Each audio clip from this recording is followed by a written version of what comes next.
Yeah, very proud of our team. It's been an interesting season. 14 new players. The transfer portal is an interesting entity that creates some challenges from a coaching standpoint, putting a team together that quickly, and really happy of the growth of the team. Obviously, championships is what we've it's kind of the same expectation as the other football coach here at Clemson. This is our 7th final we've played in 10 years. I think we've got 2 of the players on our team who are in their 5th year who've played in 5 finals in a row, 4 ACC finals and a national championship. So the history and tradition of the program is rich, and we're happy to continue to add to it. You talk about all those different faces that are on your roster this year. How have they been able to bring their own flair but yet maintain your expectations that are this Clemson roster and the product that you expect to put out? Yeah, the game's a player's game. It's not a coach's game, right? The players, once the game starts, the players make all the decisions. At halftime, I get to do a little something, but so you don't complicate it for them. We do have a culture that we've developed in our program, and I think that culture is taught from those who've come before them. And there were the new players who came in this year. We still had, like I said, Mohase, we had Usman Silla, Brandon Parrish, Adam Lynn, plenty of guys who understood what that is. And we spent a good deal of time this summer and preseason teaching that culture and having really the players teach that culture to their new teammates. Speaking of the portal stuff, what have you learned? Certainly a lot of this is a learning experience for you. Like, what have you learned that has been a revelation that you didn't know pre-portal stuff? Yeah, I think it's different for everybody, Larry. It's in the way you do things and the way you go about doing things as a coach. Again, just as the team's grown throughout the season into a championship caliber team, we're growing as a staff as this continues to evolve. And this is really our first. I mean, we go back 4 or 5 years where we've had grad transfers. Tommy McNamara now playing for the New England Revolution. Derek Woloff last year. But we haven't had many undergraduate transfers, and in the past we've only taken younger transfer students that we could then teach the way that we'd like them to be in our program. This year we had grad transfers, we had juniors coming in, so it's a little bit different, and it takes more time. That's the thing. Again, it's not like any other sport, and I think that's what many people don't understand. And there aren't any timeouts. You don't send in a play so the essence of relationships and building relationships is the key to the sport, and that takes time, right? So we had some high-profile guys come into our program, but at the same point, they're used to how things are done someplace else, and it takes a lot of time for that to develop, and that's why, again, college soccer is the only place in the world where we, play for 2.5 or 3 months, and then do camps, clinics, and conventions the rest of the time, which is a little bit facetious, but we've pushed hard for a different model for the sport, and hopefully that will evolve over the next year or 2. How well is this roster built for the NCAA tournament? I don't know. We're about to find out. I think we have. You don't win an ACC championship unless your roster is built for championship performance. Not in this league. It's known throughout the country that it's the most difficult league in the country, year in and year out. And again, I think we are the only team who's been to multiple finals in the last 10 years. So I think that there's the roster's built, and it's going to continue to be built. Our signing class this year is outstanding. But you never know. In the sport, like all sports, it comes down to moments, doesn't it? And those moments have to go your way. It can be a referee call. It can be, like the other night, the other day, Scylla taking his moment and scoring the goal. So we think we've got players who can take advantage of those moments, and hopefully they'll continue to go our way. Mike, how has it helped you that the continuity with you and your staff has allowed you to have the runs that you've had? Yeah. It's massive, right? Coach Jones has been with me since I came to Clemson 14 years ago. He's our recruiting coordinator, right?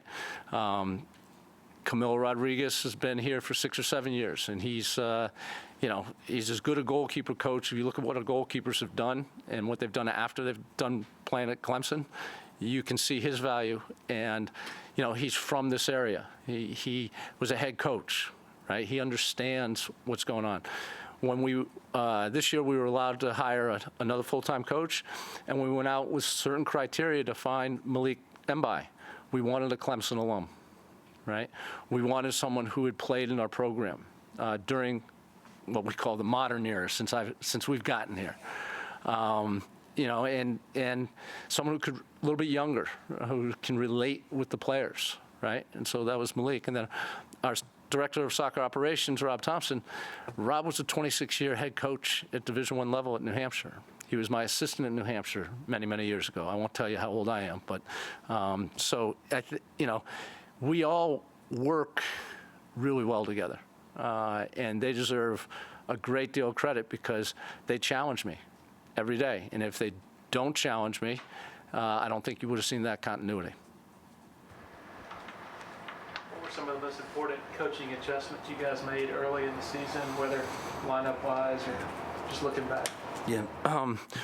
Predominantly, we've played with 4 backs for as long as I can remember since being here, right? And even before that. And this year we're playing with 3 backs. I think that was personnel-driven. It's also staying present with what's going on in the game.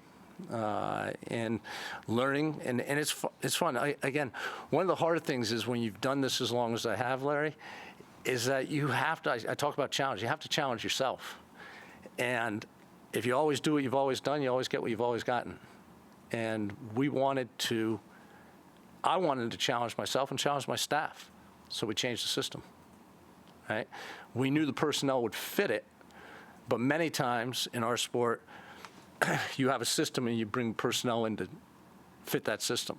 I think in the modern game, and for the education of our players too, because when they leave here, so many of our players, some of the things, we've had 2 Herman Trophy finalists, 1 winner, right? We've had, I don't know how many pro players who've walked out of here.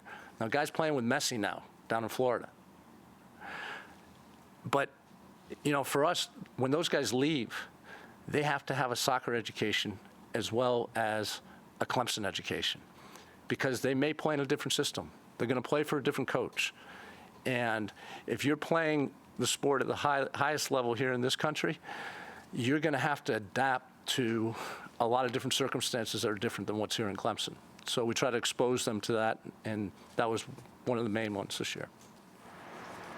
Time for one more question. Coach, can you talk about, as you guys are headed, into the tournament, how it's going to feel, how the impact is going to be playing at home? You're at Riggs, you're in front of your home team, hometown. What is the impact of Riggs as you head into this next round? Yeah, it's the best place in college soccer to play, bar none. And I've been to pretty much all of them.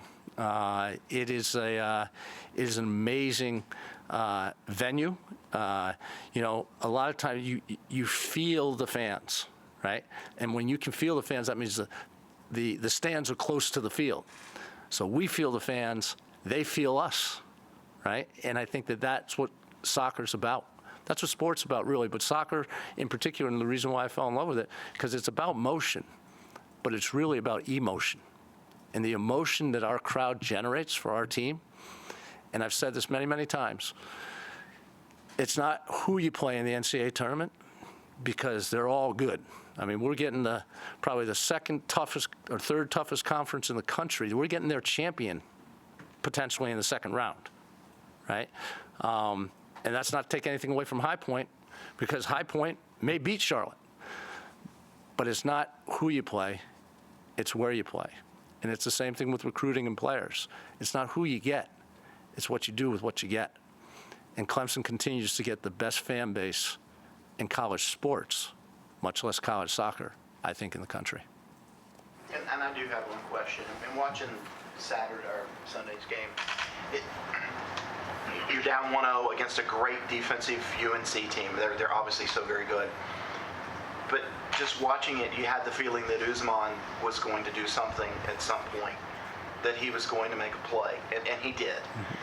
What's it like having players like Usman Silla on your roster who you just know they're going to come through when it really matters, and you've got more than one guy that can do that?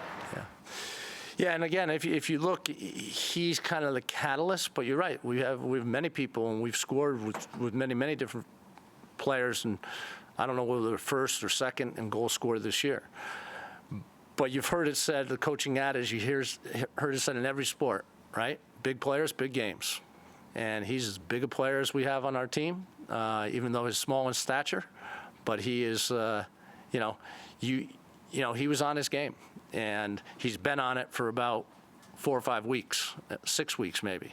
And we hope he stays hot for another month.